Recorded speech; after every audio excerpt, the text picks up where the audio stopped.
दुसऱ्या शायराने आपल्या स्टेजवर उभे होऊन जावं आणि दोन्ही शायराला 45 मिनिटाचा वेळ मिळेल.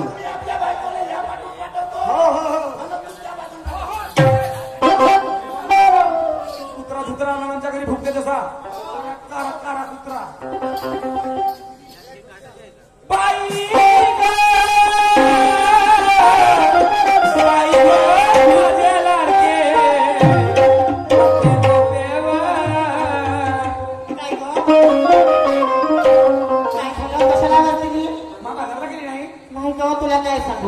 भाऊबीज निमित्त माझ्या घरी लई सारे पाहुणे आले होते, माझे भाऊ पण आले होते.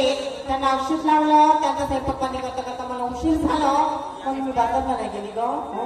तुझं बदलायचं कारण उशीर झाला. कसं काय बाई कशी आहे? हा चांगल्याचं नवरं असते तर बिघडवाचं काम करतेस. मी बऱ्याची नसेस तू बाई. मी मग कुणाचं नवरा बिघडवली? मा किती सत्यानाश करतेस व कुणाचं केली ग? आता तुमचेच नवरे तसे आहेत बाया पाहिजे तर मी नाही सांग बरं. अगं पण मी उशीर झाला पण एक गोष्ट आठवली मला. कोणती तुला आठवली? साडी जंगलाची वाट मारे बाईवा आपण दोघांचा निवा कशा जायचं बाईवा. तुम्हाला घेऊन जायचं? आपल्या घर मागे घर कोणाचं आहे? शिवानीचं. मा ते का व शिवाजी महाराजची शिवानी? ते नाही ग, शिवानी भटक भवानी. इकडे तिकडे मटकवते ते. तिच्यापासून सध्या नसावं का गणगण नाही ग, तिच्यापासूनच पुण्य आहे तुला, लाभ मिळते.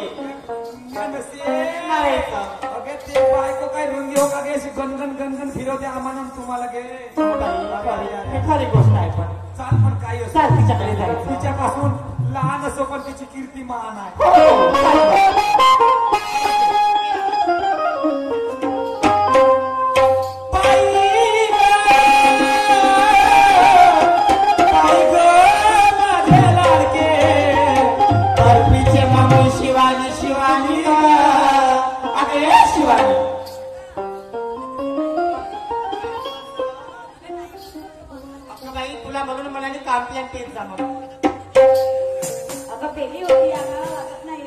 तुला सूट नाही झालं आजपासून लागणार आहे. आता 15 दिवस झाले लागलं नव्हतं. बरं झालं. हा किती वाजली काल? आनंदी आनंदी. चाल गे बटूची मम्मी. हा येते मी. चल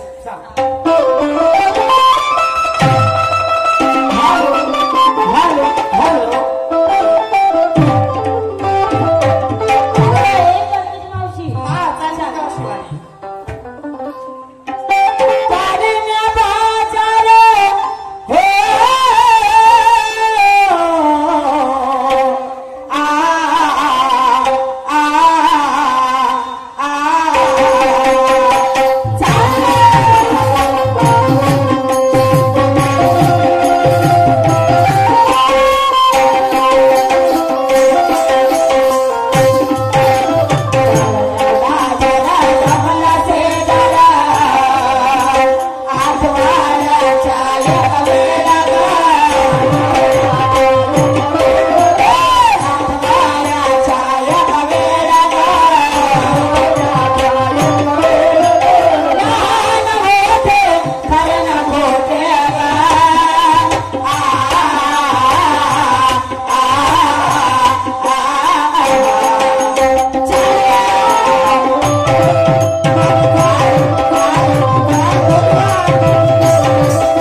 गौराने बाजाराला गेल्या तर मला गौरा उलटा माठ घेऊन गेली. गौरा उलटा माठ घेऊन गेली म्हणे. तर त्या म्हटलं दही कुणाला विकलं आणि कोण्या ग्राहकाने घेतलं म्हणे. ते दही कोण्या ग्राहकाने घेतली तर सगळ्यांनी सुरची न होय. जी गौरा बाजाराला माठ घेऊन गेली तर तिच्या माठ कसं होतं उलटा उलट होतं. तर हा उलटा माठ कोणता ग नंदिनी? उलटा माठ कोणता? उलटा माठ म्हणजे डोकं. उलटा माठ म्हणजे डोकं. तर त्या गौरवीने काय केलं? वासनेचा दोष मदनाचा पाझर. वासनेचा दोष मदनाचा पाझर आणि जनेंद्रियाची रई घुसरण केली. जनेंद्रियाची रई घुसरण केली आणि ती दही कुठं गेली? उलट्या माठामध्ये बाजाराला. असा घुसरण झाल्यानंतर माठ तयार झालं. हा आणि तो कुठं घेऊन गेली? ती मोहमायाच्या बाजारामध्ये घेऊन गेली. कुठं गेली? मोहमायाच्या बाजाराला. आणि तिने कुणाला विकलं?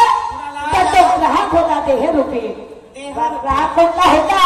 देहरूपी ग्राहकाला तिने तो दही विकून घेतला. आणि मग म्हणायचं आहे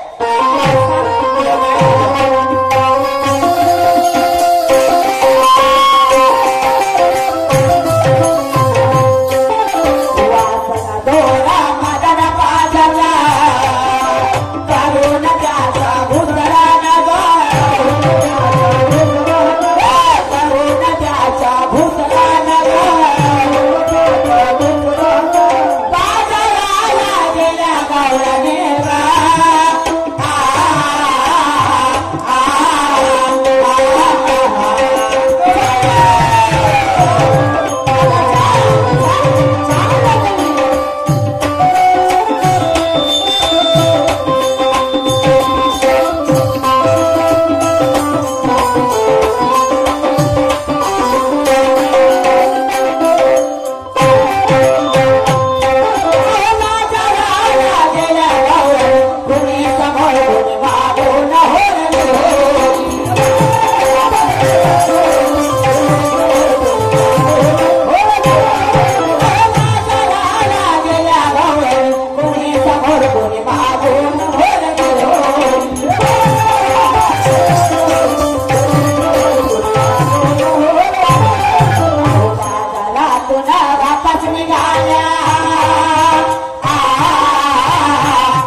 तलवार काढून जीव घेतला एक गेली निसटून.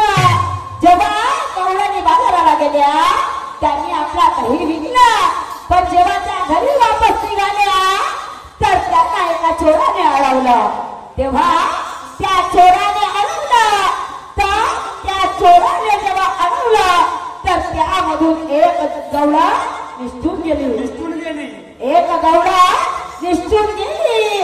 त्या चोराची नवघरे सांगायची आहे तुम्हाला की बाजारातून जेव्हा गवळण आली तर त्या गवळणी मधून एक कोणती गवळा निसटून गेली. एक कोणती गवळा निसटून गेली तर ती गवळण कोणती? तो चोर कोणता आणि ते तलवार कोणती? तो चोर कोणता, गवळण कोणती आणि ती तलवार कोणती? एवढं सांगायचं आहे साहेब. आहे का काय?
कामाची वाट लागावी. ए छान ग लई वेळ झाली बरं. हा, सांग की. हा शंकर काका